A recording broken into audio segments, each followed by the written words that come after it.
Hi, I'm Karl Weisecker, Principal Broker at Klein May Realty. Thank you for joining me for Q&A with Klein May. Today our question is, what is a buyer agency agreement? There's been a lot of talk in the news recently about buyer's agents and what do they do and how are they compensated. And in Virginia, since 2012, there has been a law that says real estate agents who are working with clients and who get to the point where they're having substantive discussions. So we're talking about things that would require my opinion or my advice or my expertise, not just facts and figures that you could find in advertising. At that point, we need to sign a written agreement that defines our relationship between the agent and the buyer. And in a real estate transaction, really there are three contracts to think about. So the buyer and their agent have a contract, the seller and their agent have a contract, we call that the listing agreement, and then of course the buyer and the seller, when they come to terms, they have a written contract. So what we're talking about today is the buyer's contract. And that's a simple, fairly simple agreement between the buyer and the firm that's going to represent them that defines a few things. What's the term of our agreement? What type of property are we looking for? What are the buyer's duties? What are the buyer's agent's duties? And how's the buyer's agent going to be compensated?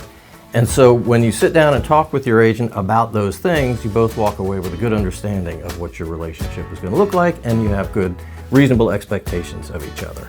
All of this evolved, if you've seen our most recent episode, I was talking about a time when there really was a buyer agency and listing agents would show prospective buyers their own listings.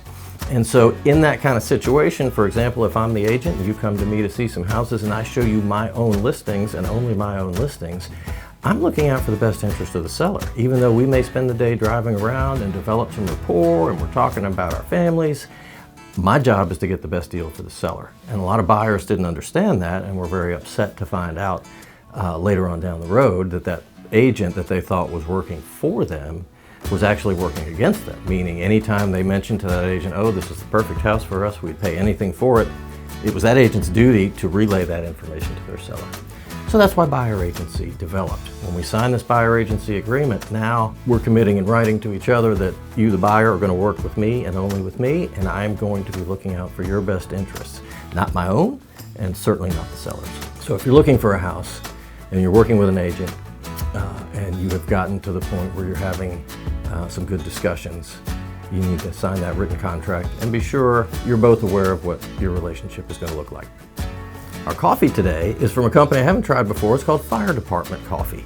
Similar to the Black Rifle we tried last week, this is a company that gives part of their proceeds from all of their sales to local fire departments and first responders. And this is their medium roast.